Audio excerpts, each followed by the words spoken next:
Rahayu, Rahayu, Rahayu. Salam santun, salam hormat, salam takdim kami tim Padepokan Lokajaya. Kita haturkan untuk semua spiritualis yang ada di Nusantara ini. Semoga selalu dalam keadaan sehat walafiat. Allahumma sholli ala sayyidina wa maulana Muhammad. Kita haturkan sholawat kita, salam kita kepada baginda Nabiullah Muhammad sallallahu alaihi wasallam. Semoga kita semua mendapatkan syafaatnya. Untuk para sahabat semuanya dimanapun kalian berada, semoga selalu sehat, selalu semangat dalam menjalankan aktivitasnya, dalam menjalankan amanah-amanahnya daripada perjalanan daripada spiritual. Ya, untuk para sahabat semuanya, bahwasannya tentunya sudah kita sering mendengar, sudah sering kita melihat sebagaimana yang sedang kisruh di dalam Nusantara ini, khususnya umat muslim dan wabil khusus juga di kalangan per-NU-an ya. Karena bukan hanya ini, sekarang sudah merambah kepada seluruh elemen-elemen petinggi pejabat, yang dimana sejarah-sejarah Nusantara ini, sejarah-sejarah pejuang-pejuang, pahlawan-pahlawan nenek moyang kita yang seakan-akan ingin dihilangkan, yang seakan-akan ingin diganti dengan sejarah-sejarah yang baru oleh oknum-oknum orang yang tidak bertanggung jawab, oleh oknum-oknum yang secara terorganisir ingin menguasai bumi pertiwi ini dengan dalih-dalih dan cerita-cerita yang seakan-akan itu adalah suatu kebenaran, seakan-akan itu adalah suatu yang harus diyakini dengan doktrin-doktrin yang tentunya itu tidak masuk akal juga. Oleh karena itu, bukan hanya kalangan umat muslim saja, atau bukan hanya organisasi NU saja yang sedang berjuang untuk meluruskan, mengembalikan lagi sejarah-sejarah baik pejuang-pejuang dari umat muslim maupun pejuang-pejuang dari non-muslim.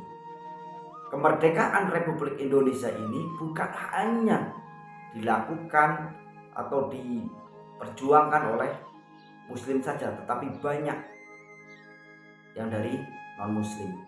Jadi bahwasannya negara ini bukan hanya orang muslim saja yang memiliki, tetapi seluruh rakyat Indonesia, seluruh dari Sabang sampai Merauke, itu adalah semuanya itu berjuang melawan, mengusir penjajah. Tetapi di saat ini sejarah-sejarah Indonesia, sejarah-sejarah kemerdekaan Republik Indonesia ini sudah mulai dibelokkan. Kalau tidak dicegah dari sekarang, tidak diluruskan dari sekarang, bagaimana nantinya anak cucu kita, bagaimana nantinya nasib bangsa dan negara ini?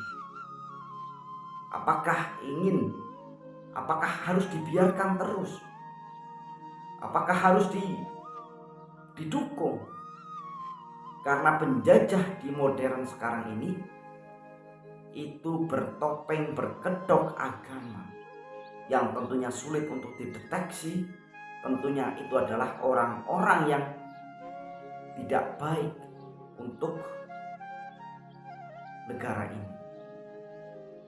Mari kita dengarkan bersama-sama, apakah sejarah Nusantara ini, sejarah kemerdekaan ini, itu bukan dilakukan oleh pribumi ini.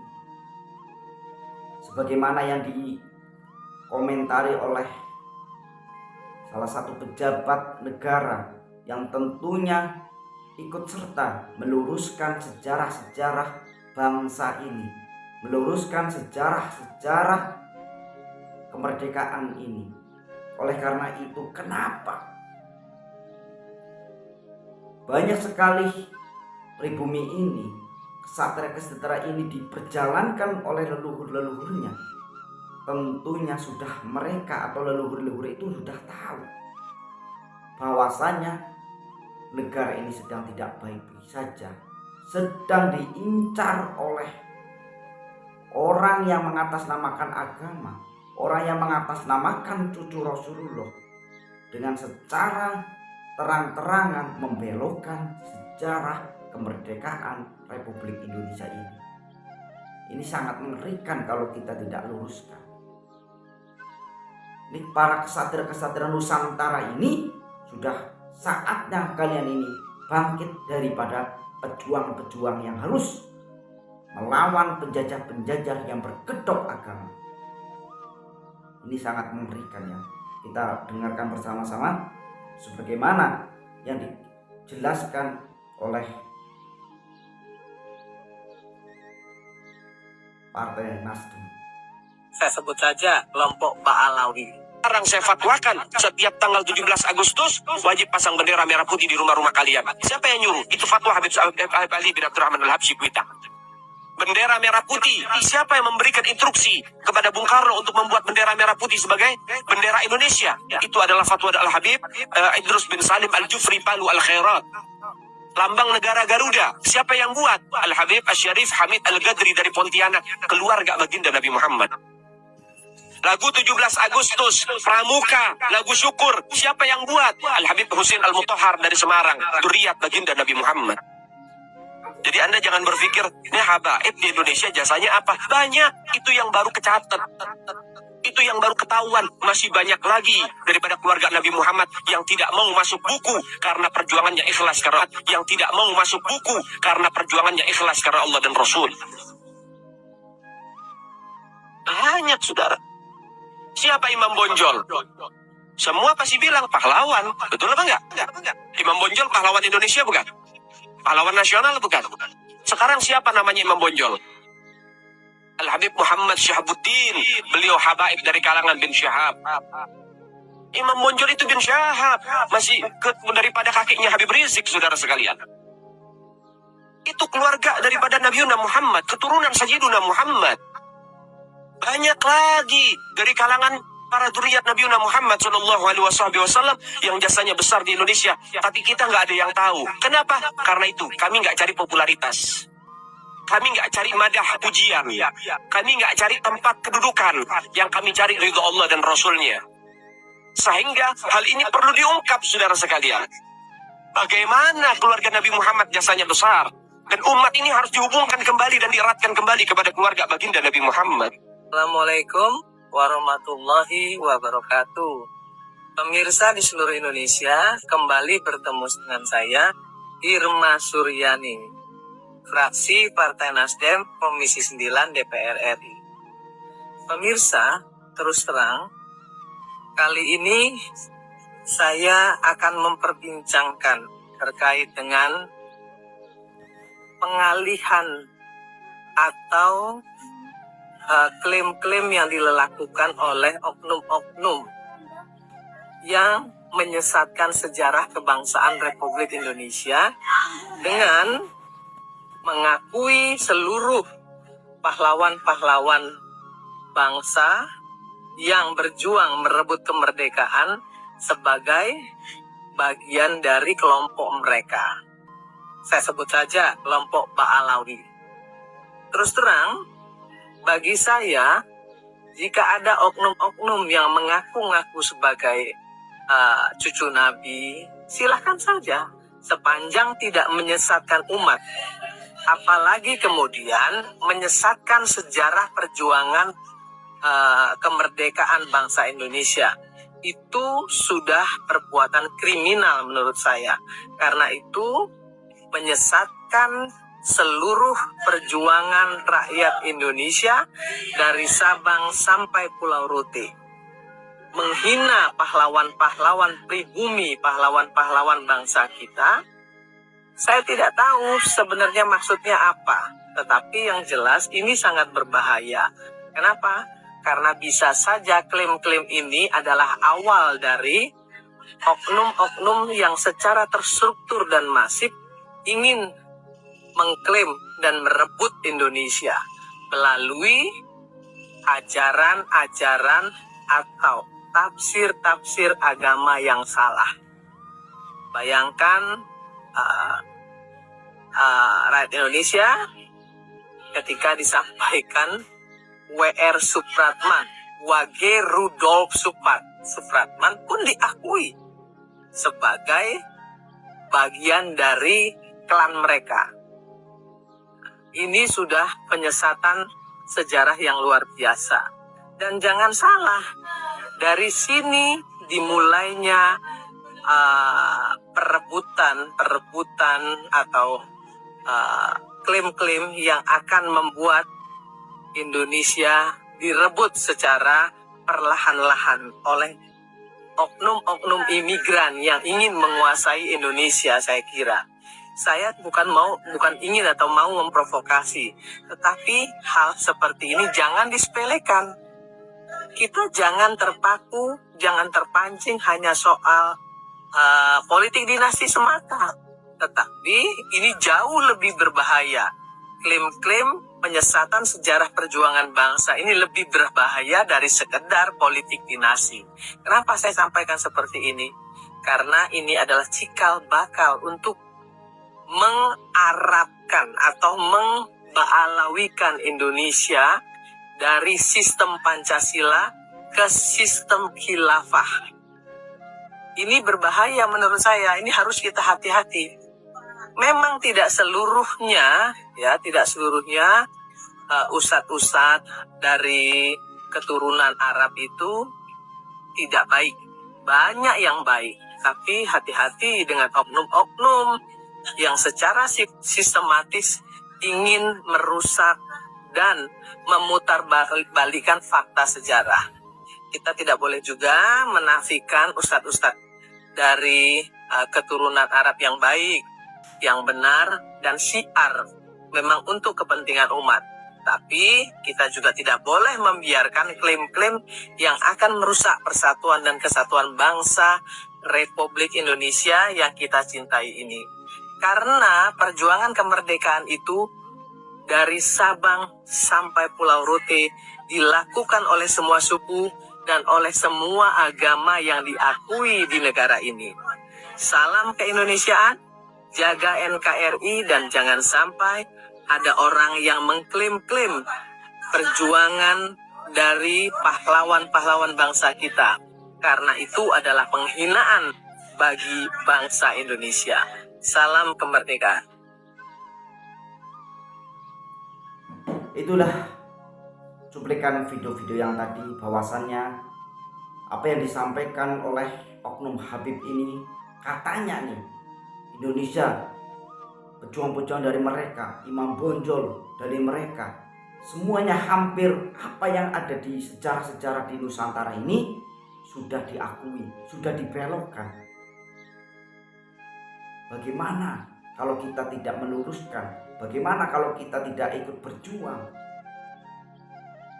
untuk ikut serta meluruskan sejarah-sejarah yang ada, untuk kita menjaga adat istiadat sejarah-sejarah yang ada di Nusantara ini. Oleh karena itu, kenapa para leluhur di zaman akhir seperti ini mengutus para kesatria-kesatria dari anak cucunya untuk menjaga bumi pertiwi ini daripada oknum-oknum yang ingin membelokkan sejarah dan tujuannya untuk merebut kemerdekaan Republik Indonesia ini. Sehingga oleh Kiai Maduddin dibongkar habis dengan nasab-nasab yang ternyata itu adalah palsu. Ya walaupun kalau saya menceritakan ini, saya membahas ini, ya masih saja ada yang tetap membela orang yang datang dari luar ke Indonesia ini, tetapi malah dipuja-puja, malah didukung mati-matian. Karena apa? Menggunakan kedok agama. Nah ini yang mengerikan, sehingga seakan-akan semua itu adalah memecah belah umat muslim. Seakan-akan kalau kita membela negara ini, seakan-akan kita itu mau memerangi agama muslim. Ini yang terjadi, kita dibenturkan dengan agama, sedangkan negara kita digrogotin dari sejarah-sejarahnya, digrogotin dari ada yang memalsukan mahkom, ada yang memalsukan sejarahnya, ada yang memalsukan nasabnya. Ini kan sudah seakan-akan semuanya ini sudah ada yang mengendalikan. Bagaimana kalau kita tidak mau meluruskan? Bagaimana kalau kita tidak ikut serta menjaga sejarah yang sesungguhnya? Apakah nanti kita akan menyesal di kemudian hari kalau kita membiarkan? Ini sudah waktunya para kesatria-kesatria Nusantara ini sudah ikut serta berjuang melawan penjajah-penjajah yang berkedokkan agama, melawan penjajah-penjajah yang secara sistematiknya, secara terorganisirnya ini ingin menguasai sepenuhnya negara ini. Nanti kita akan semakin, kalau kita dibiarkan ini, tentunya akan ada perbudakan, perjongosan yang ada di NKRI ini. Sehingga apa? Adu domba. Seakan-akan ini Papuamu bisa merdeka karena sumber daya alamnya itu sangat melimpah. Kamu bisa mendirikan negara sendiri di Aceh, sehingga terang-terangan mendirikan benderanya. Nah ini kan sebenarnya itu diadu domba. Supaya apa? Supaya bangsa Indonesia ini antara suku dengan suku itu berperang, meribut. Nah setengah ribut ini dengan banyaknya para ahli ilmu sejarah semuanya hilang, dan ada yang mengembalikan, membelokkan sejarah-sejarah, dan generasi-generasi berikutnya itu tidak tahu apa-apa, sehingga dengan mudahnya Indonesia ini dikuasai oleh orang-orang imigran pendatang yang hidup numpang di Indonesia ini. Bukan berarti kita benci terhadap agamanya, sama sekali. Kita juga umat di Indonesia ini semuanya itu beragama, tapi bukan cara-cara yang seperti itu, dengan kemunafikan, membelokkan sejarah, mencari keuntungan dunianya, menganggap dirinya wali, menganggap dirinya mampu memadamkan neraka, menganggap dirinya itu mempunyai surga, sehingga dengan mudahnya kita dibodohi dengan hal-hal seperti itu. Dengan yang dikatakan tadi, dengan kita mendengarkan cuplikan-cuplikan video yang tadi dan dikomentari oleh versi Nasdem, itu sudah menunjukkan bahwasanya permasalahan ini bukan permasalahan yang sepele, ya, bukan permasalahan yang ringan, tapi permasalahan ini sudah menyangkut marwah daripada bangsa dan negara ini. Ini sudah saatnya para orang-orang yang diperjalankan, sudah saatnya kita sudah harus bersatu sebagaimana yang diramalkan oleh Prabu Siliwangi. Sudah saatnya untuk bersatu. Nanti akan turun Ratu Adil, zaman baru, zaman Ratu Adil. Tentunya hal ini kita disuruh oleh Prabu Siliwangi untuk bersatu. Tidak boleh menengok ke belakang, yang artinya dengan sejarah-sejarah yang palsu ini supaya kita itu tidak terdoktrin, tidak termakan cerita-cerita yang palsu. Ini sejarah yang ada di Nusantara ini harus dijaga. Kalau bangsa sudah kehilangan sejarahnya, bangsa sudah kehilangan marwahnya, itu akan mudah untuk dikuasai oleh orang-orang. Yang menjadi lucunya itu pribumi sendiri itu mendukung mereka, karena sudah termakan doktrin. Kalau kita melawan, katanya kita pengikut Dajjal. Ini yang mengerikan di saat zaman sekarang ini. Itulah ya, bahwasanya untuk para kesatria-kesatria di Nusantara ini sudah waktunya kalian ini berjuang, tunjukkan cinta kalian terhadap tanah air ini.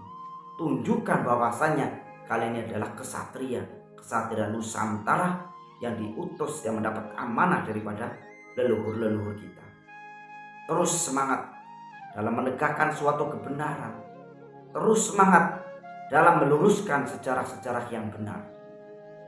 Jangan takut untuk didoktrin kita masuk neraka kalau melawan mereka. Itu adalah mufti Yaman yang dijadikan oleh orang Belanda. Ya. Jadi sebelum kehancuran yang seperti Palestina, ya jangan sampai seperti itu. Kita harus melawan dengan cara-cara yang baik. Dengan jangan dengan kekerasan, karena mereka juga tidak menggunakan kekerasan. Tetapi kita melawan dengan bukti-bukti yang ada, sejarah-sejarah yang valid, secara tertulis dan secara yang valid. Itulah ya. Tetap semangat untuk para orang-orang yang diperjalankan. Mohon untuk diluruskan bila mana jauh daripada kebenaran. Kabar kebenaran itu hanya milik Allah Subhanahu wa taala. Salam santun dari Padepokan Lokajaya. Terus mendukung kebenaran, terus mendukung perjuangan Kiai Imahduddin dan kiai-kiai yang lurus dan kiai-kiai yang tidak menjadi budak-budak Yaman. Terima kasih, salam santun, salam hormat. Assalamualaikum warahmatullahi wabarakatuh.